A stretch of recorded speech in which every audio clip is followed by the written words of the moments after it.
Today we are going to learn solving quadratic equation by extracting the square root. So when we say square root, that is a number that when you multiply by itself gives the actual number. So for example, we have here 2.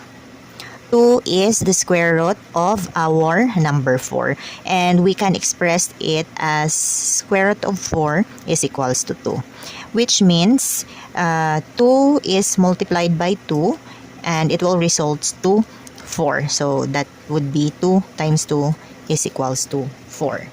We have here our example number 1, x squared is equals to 25. In order for us to solve our problem, we need to extract the both sides ng square root.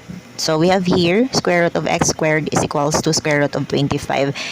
The square root of x squared is x, and the square root of 25 is positive negative 5. So both positive 5 and negative 5 are square root of 25 because squaring either of them results into 25 pa rin. So yan po, positive and negative 5.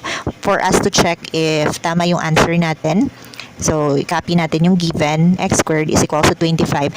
Then ilagay natin dito yung value ng x natin, which is 5 or positive negative 5. Same lang naman sila ng kakalabasan na answer. So 5 squared is equals to 25. So that is 25 is equals to 25.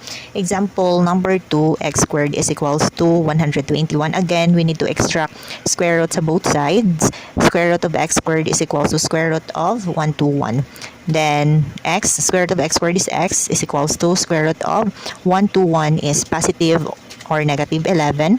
Then check, x squared is equals to 121. Again, copy our given. Then let's write here our values ng x. So 11 squared is 121. So same sila. So check, tama yung answer natin. Next one, 2a squared is equals to 32. First, before extracting square root sa both side, kailangan natin i-eliminate tong 2.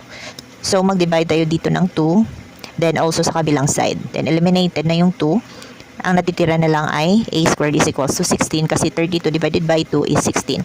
Then, dun pa lang tayo mag-i-extract ng ating square root. Square root of a squared is equals to square root of 16. Square root of a squared is a is equals to positive negative 4. Next number, so kayo nang bahalang mag-check dito, mag-checking. Last number, x squared is equals to 9 over 25. Extract square root of both sides. Square root of x squared is equals to square root of 9 over 25. Then x is equals to plus or positive negative 3/5 kasi kailangan natin itong square root. So ang square root ng 9 is 3 and ang square root ng 25 is 5.